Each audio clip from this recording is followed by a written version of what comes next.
নমস্কার, তনু কিচেনে সকলকে স্বাগত। আজকের রেসিপি রেডি করে নিচ্ছি বাঁধাকপির স্ন্যাক্স। দেখুন বাঁধাকপির স্ন্যাক্সটা আমি কিভাবে রেডি করব। এখানে আমি বাঁধাকপির যে পাতা হয় সে পাতাটাকে আমি ছাড়িয়ে নিয়েছি। এখানে 4টে এরকম বের করে নিয়েছি আর পরিষ্কার করে জল দিয়ে ধুয়ে নিয়েছি। এটা কিন্তু খেতে ভীষণই টেস্ট হয়। একবার কিন্তু রেসিপিটা দেখে বাড়িতে কিন্তু ট্রাই করতে পারেন। গেস্ট আসলে কিন্তু ফটাফট এটা রেডি করে দিতে পারেন কিন্তু আপনারা। আর বাঁধাকপি তো এখন অনেক পাওয়া যাচ্ছে বাজারে, অবশ্যই কিন্তু একবার ট্রাই করবেন। দেখুন এটা আমি কিভাবে রেডি করব। আর এখানে গ্যাসটা অন করে একটা কড়াই বসিয়ে দিয়েছিলাম আর কড়াইয়ের মধ্যে জল দিয়ে জলটাকে ভালো করে হিট করে নিয়েছি। এবার বাঁধাকপির যে পাতাগুলো আছে সে পাতাগুলোকে এর মধ্যে হালকা একটু সেদ্ধ করে নেব।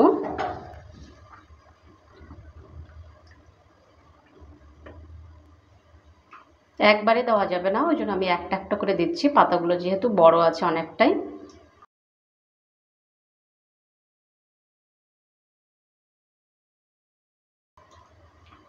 কয়েক সেকেন্ডের জন্য এটা আমি সেদ্ধ করে নিলাম। এবার তুলে নিচ্ছি। আবারও দিয়ে দিচ্ছি আর একইভাবে সম্পূর্ণ বাঁধাকপির পাতা আমি সেদ্ধ করে নেব।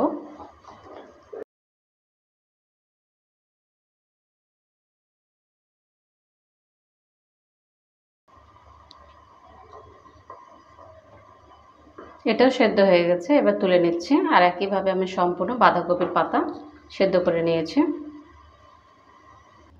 পাতাটাকে সেদ্ধ করে জল ঝরিয়ে প্লেটের মধ্যে রেখে দিয়েছি আর এই প্লেটটাকে এখানেই রেখে দিচ্ছি। আর এখানে গ্যাসটা অন করে কড়াইটাকে আবারও বসিয়ে দিয়েছি আর কড়াইটাকে ভালো করে হিট করে নিয়েছি। এবার দিয়ে দিচ্ছি সরষের তেল। 2 থেকে 3 চামচ আমি সরষের তেলটা ব্যবহার করলাম। সরষের তেলটাকে প্রথমে ভালো করে হিট করে নিতে হবে।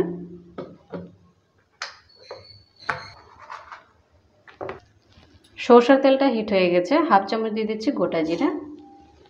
গোটা জিরেটা দেওয়ার পর ভালো করে নেড়েচেড়ে নিয়ে ভেজে নিচ্ছি।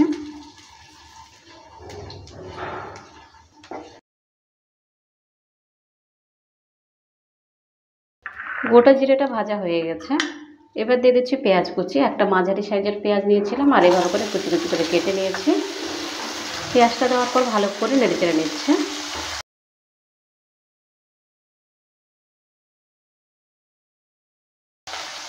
আর দিয়ে দিচ্ছি বাঁধাকপি কুচি। কিছুটা বাঁধাকপি আমি কুচি করে নিয়েছিলাম, সেটাও দিয়ে দিচ্ছি। দিয়ে দিচ্ছি 2টো লঙ্কা কুচি। দেওয়ার পর ভালো করে নেড়েচেড়ে নিচ্ছে।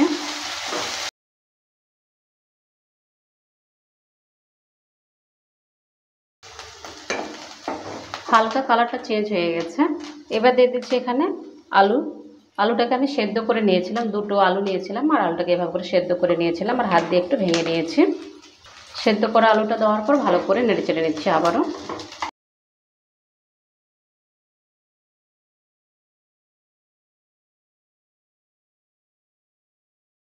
কিছুটা দিয়ে দিচ্ছি মটরশুঁটি।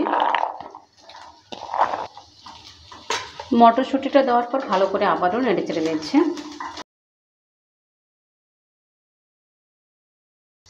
এবার এখানে আমি কিছু মশলা ব্যবহার করব। হাফ চামচ দিয়ে দিচ্ছি চাট মশলা, হাফ চামচ দিয়ে দিচ্ছি গরম মশলা, হাফ চামচ দিয়ে দিচ্ছি ধনে গুঁড়ো, 1 চামচ দিয়ে দিচ্ছি জিরার গুঁড়ো, হাফ চামচ দিয়ে দিচ্ছি লঙ্কার গুঁড়ো। এটা কাশ্মীরি লঙ্কার গুঁড়ো, অতটা ঝাল হয় না এই লঙ্কাটা। হাফ চামচ দিয়ে দিচ্ছি হলুদ গুঁড়ো। লবণ দিয়ে দিচ্ছি 1 চামচ। লবণটা টেস্ট অনুযায়ী ব্যবহার করবেন। সব কিছু দেওয়ার পর ভালো করে নেড়েচেড়ে নিচ্ছে।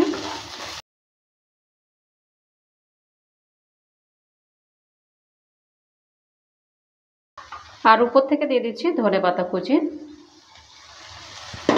ধনেপাতা কুচিটা দেওয়ার পর ভালো করে আবারও নেড়েচেড়ে নিচ্ছে।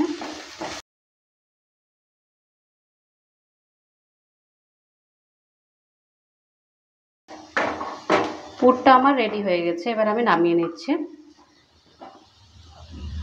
এবার আমি একটা সেদ্ধ করা পাতা হাতের মধ্যে নিয়ে পিরাটের মধ্যে রেখে দিয়েছি।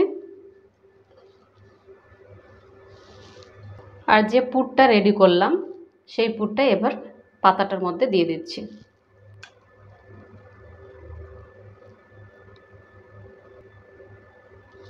পুরটা দেওয়ার পর এভাবে করে 2 পাশে ভাঁজ করে দিচ্ছি। ভাঁজ করার পর এভাবে করে রাউন্ড করে গোল করে ঘুরিয়ে নিচ্ছে। এইভাবে করেই প্রত্যেকটাই আমি রেডি করে নেব। সম্পূর্ণটাই রেডি করে প্লেটের মধ্যে রেখে দিয়েছি। এবার প্লেটটাকে সাইডে নিয়ে নিচ্ছি। আর এখানে একটা পাত্র নিয়ে নিয়েছি। এই পাত্রের মধ্যে এবার বেসনটা ঢেলে দিচ্ছি। এখানে আমি হাফ কাপ বেসন নিয়েছি। আর দিয়ে দিচ্ছি চালের গুঁড়ো কিছুটা, এটা কিন্তু হাফ কাপের থেকেও কম আছে। হাফ চামচের থেকে কম দিয়ে দিচ্ছি চাট মশলা।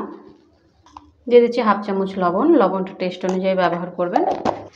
হাফ চামচ দিয়ে দিচ্ছি জিরার গুঁড়ো, হাফ চামচ লঙ্কার গুঁড়ো, হাফ চামচ হলুদ গুঁড়ো। সব কিছু দেওয়ার পর এবার চামচের সাহায্যে ভালো করে মিক্স করে নিচ্ছি। ভালো করে মিক্স করে নিয়েছি। এবার জল দিয়ে ব্যাটারটাকে রেডি করে নেব।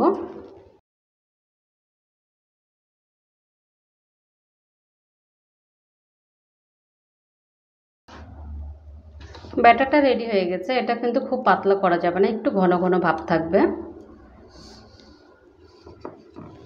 এবার বাঁধাকপির যে পুরটা ভরলাম, সে বাঁধাকপির পুর ভরাটা একটা নিয়ে নিচ্ছি।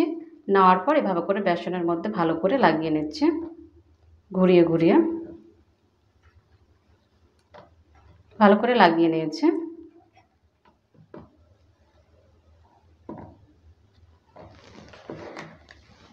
আর এখানে গ্যাসটা অন করে একটা কড়াই বসিয়ে দিয়েছি। আর কড়াইয়ের মধ্যে রিফাইন অয়েল দিয়ে রিফাইন অয়েলটাকে ভালো করে হিট করে নিয়েছি। এবার এর মধ্যে তেলের মধ্যে দিয়ে দিচ্ছি।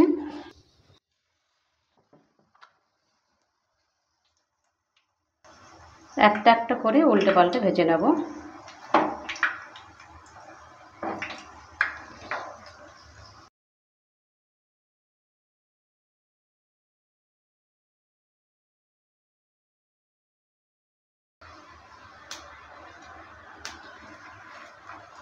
উল্টে পাল্টে ভালো করে ভেজে নিয়েছি।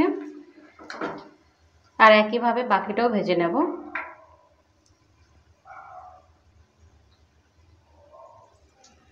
আবারও দিয়ে দিচ্ছি।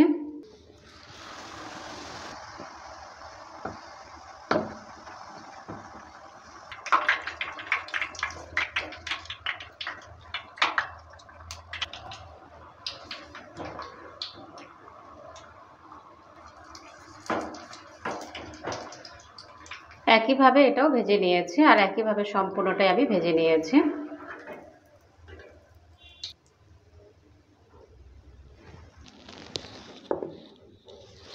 বাঁধাকপির স্ন্যাক্সটা রেডি হয়ে গেছে। আপনাদের এই রেসিপিটা কেমন লেগেছে? ভালো লাগলে অবশ্যই কমেন্ট করবেন। ভালো থাকুন, সুস্থ থাকুন, আর চ্যানেলটাকে অবশ্যই সাবস্ক্রাইব করে দেবেন নিত্য নতুন রেসিপি পাওয়ার জন্য। বাই ফ্রেন্ড, নেক্সট ভিডিও আবার দেখা হবে।